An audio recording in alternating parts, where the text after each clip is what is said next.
आइए एक रागनी का आदेश और मंच के माध्यम से है। पहली जो रागनी रही वो सामाजिक रागनी उपदेश के माध्यम से आप सभी के बीच में रही, और अब जो रागनी होगी बड़ी ही सुंदर रागनी है। पंडित मांगे राम जी की कलम से लिखित ये रागनी आप सभी के बीच में होगी, और प्रसंग कृष्ण और सुदामा के किस्से से रहेगा। मौका वाला उस समय का प्रेमी श्रोताओं ये कहते हैं कि सुदामा जी बड़े स्वाभिमानी व्यक्ति थे। 5 घरों से भिक्षा मांगने के लिए जाते, अगर सुदामा जी को 5 घरों से भिक्षा मिले तो ठीक, वरना छठे घर के दरवाजे पर सुदामा जी भिक्षा मांगने के लिए नहीं जाते थे। ऐसा काफी दिनों तक चलता रहा।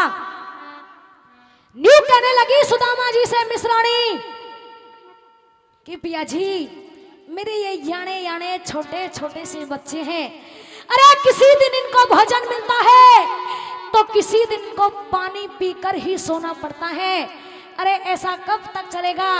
मेरी आत्मा रोती है, मेरी आंखों से आंसू आते हैं जब मेरे बच्चे मुझसे ये कहते हैं कि माँ भूख लगी है, भोजन चाहिए, तो मेरे पास शब्द नहीं होते जिन शब्दों से मैं अपने बच्चों को बहला सकूं। पिया जी आप कहते हैं कि आपके बचपन का मित्र है वो कन्हैया, आप उनके पास क्यों नहीं चले जाते? शायद वो आपकी अवश्य कुछ ना कुछ मदद जरूर करेंगे। लेकिन यूं कहने लगा सुदामा जी मिश्राणी से कि ना मिश्राणी, मुझे ऐसे जाना अपने मित्र के पास अच्छा नहीं लगेगा। लेकिन मिश्राणी ने जिद पकड़ ली। सुदामा जी समझाने लगे कि बात मान ले मिश्राणी, तेरा न्यू धिंगता ना ठीक नहीं। हाँ। कि बात मान ले मिश्राणी, तेरा न्यू धिंगता ना ठीक नहीं। हाँ। अरे घट जा मान ब्राह्मण का, मेरा मान घटाना ठीक नहीं। मिश्राणी मान ले मेरी बात। लेकिन मिश्राणी जिद पकड़ गई और सुदामा जी के आगे हाथ जोड़ लिए। महाराज मैं आपकी व्यवस्था तो समझती हूँ, लेकिन मुझसे अपने बच्चों की भूख हरगिज बर्दाश्त नहीं होती, आप जाइए। जब मिश्राणी की आंखों में सुदामा जी ने आंसू देखे तो चल देते हैं द्वारकापुरी की तरफ। जब द्वारकापुरी पहुंचे तो द्वारपालों ने रोक लिया।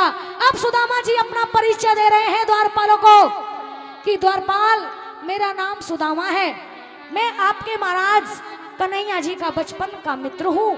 आप उनसे जाकर के कहिए कि आपके बचपन का मित्र सुदामा आपसे भेंट करना चाहता है। लेकिन जब द्वारपाल ये सुनते हैं तो हंसने लगे कि ब्राह्मण देवता आप और हमारे कन्हैया जी के मित्र, ना ना ना, ऐसा तो हरगिज नहीं हो सकता कि एक बार आप कहिए तो सही।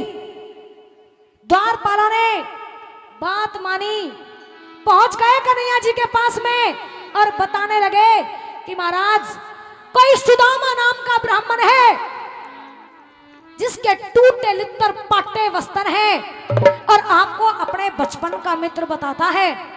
जैसे ही कन्हैया जी ने सुदामा का नाम द्वारपालों के मुख से सुना तो नैनों में आंसू आ गए। कहने लगे, और द्वारपालों को तो वही छोड़ दिया। अपने सिंहासन से खड़े हुए कन्हैया जी और सुदामा जी को लेने पहुंच गए, दरबारों में लेकर के आए। सुदामा जी को देख करके कन्हैया जी की आंखों में आंसू हैं। कहने लगे कन्हैया जी कि आनंद होने लगे काया में जब ब्राह्मण देव नजर आए। कि लोगों आनंद होने लगे काया में जब ब्राह्मण देव नजर आए। अरे कमल जिसे कोमल नैनों में एकदम आंसू भर आए। कन्हैया जी की आंखों में आंसू हैं। कभी सुदामा जी को अपने गले से लगाते हैं, छाती से लगाते हैं, कभी अपने आसन पे बैठाते हैं। सारा वाड़ा रुक्मणी देख रही है। कन्हैया जी सुदामा जी को आसन पे बैठा रहे हैं, रुक्मणी देख रही है कि महाराज आज से पहले अनेकों ब्राह्मण आपके दरबार में आए हैं, लेकिन ये ऐसा पहला ब्राह्मण है जिसे आप कभी अपने गले से लगाते हो, कभी अपनी छाती से लगाते हो, कभी अपने सिंहासन पे बैठाते हो। महाराज ऐसा क्यों? कि रुक्मणी ये मेरे बचपन का मित्र है, सुदामा इसका नाम है, अरे बड़ा स्वाभिमानी व्यक्ति है, मैं उसके पास रहता हूँ रुक्मणी जो सच्ची श्रद्धा करता हो, सच्ची भावना से मुझे ध्याता हो। मैं कभी घमंडी अहंकारी व्यक्ति के पास नहीं मिलूंगा। यहाँ की ये रागनी है, पंडित मांगेराम जी ने इस रागनी की रचना की है। एक एक बोल बिल्कुल मोती की तरह लिख दिया है। कहने लगे कन्हैया जी सुन रुक्मणी, और मैं के धोरे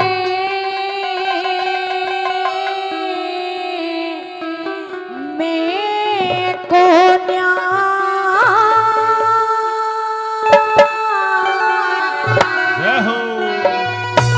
की रुक्मणी मैं के धोरे मैं को न्या। पहला मैं आया,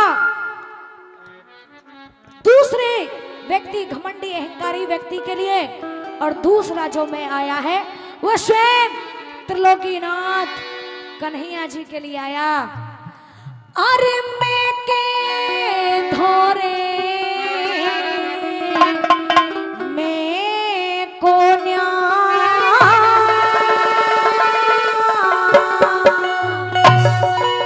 अरे मैं ना उड़े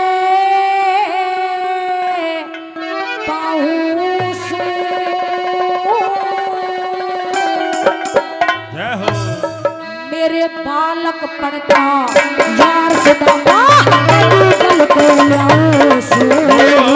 बालक पड़ता यार सुदामा गूगल के लाऊं।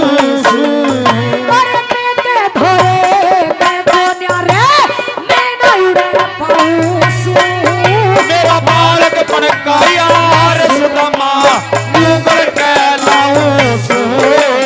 बालक पड़ता यार सुदामा गूगल के लाऊं।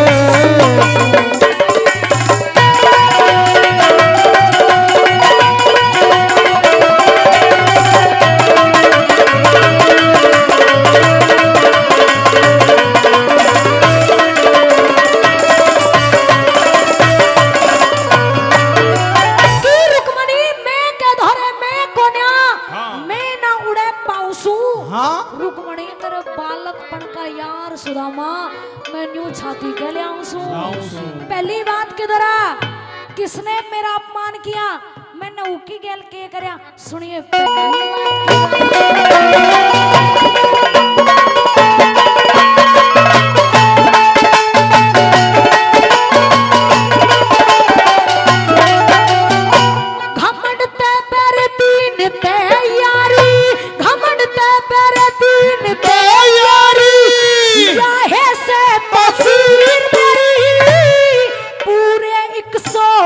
होठ पकसती है जब उठी समसीर मेरी। शिशुपाल घमंडी मार दिया मने जो हमें था वीर मेरी। परिसभा में रुका मारू या जात बतावे हीर मेरी।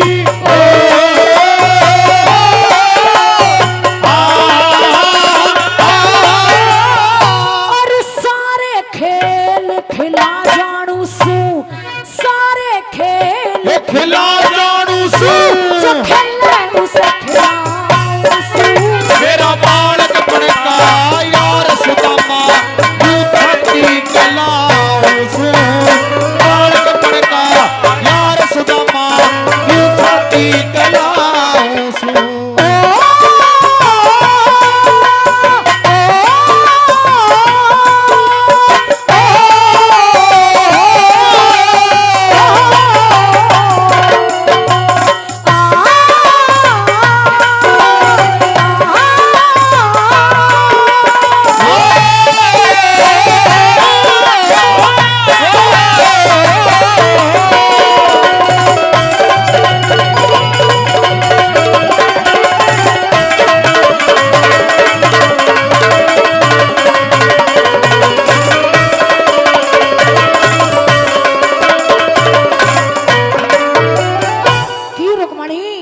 उस घमंड ते बैर दीन तैयारी बस याहे से तासीर मेरी। और पूरे 100 खोट बगस दिए जब उठी शमशीर मेरी। हाँ कि शिशुपाल घमंडी मार दिया जो ब्यावे था वीर मेरी। और मैं बड़ी सभा में रुक का मारू या जात बतावे हीर मेरी। हीर मेरी कि सारे खेल खिला जानू जो खेले उसे खिलाऊं सू। मेरे बालकपन का यार सुदामा मैं न्यू छाती के लियाऊं सू। दूसरी बात किधर आ, कन्हैया जी सुदामा जी की तरफ देख रहे हैं, सुदामा जी से बातें कर रहे हैं। कैसे कह रहे हैं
और कन्हैया जी न्यू कहने लगे कि रुक्मणी, अगर आज ये हाल सुदामा जी का है, ये टोटा, ये कंगाली, ये गरीबी अगर सुदामा जी के पास है तो उसका कारण कोई और नहीं, रुक्मणी तेरी वजह से है। कि महाराज मेरी वजह से? कि हाँ रुक्मणी तू भूल गई पर मन ने सारी याद है। क्यों कर याद है? इंसान जब कर्म करता है ना तो ये नहीं सोचता दादा कि इसका परिणाम क्या होगा। कर्म करता है ये सोचता है कि भाई मुझे तो कोई देख ही नहीं रहा है। लेकिन यूं कहते हैं कि भाई शुभ कर्मों से नाम जगत में हो विख्यात छुपे कोन्या। हाँ। कि लोगों शुभ कर्मों से नाम जगत में या हो विख्यात छुपे कोन्या। रे लोगों कितनी ओट करो बेशक पर कोई कोई बात छुपे कोन्या। इंसान कितना ही छुपाने की कोशिश कर ले लेकिन पाप कभी छुपता नहीं है। कहते हैं कि भाई जैसी करनी वैसी भरनी कर्म करया फल पाना से। कि जैसी करनी वैसी भरनी कर्म करया फल पाना से। अरे कर्म करण में आजादी पर भोगन में देवताना से। इंसान कर्म तो कर देता है लेकिन सोचता नहीं है। चौथी बात के द्वारा के लेके रागनी में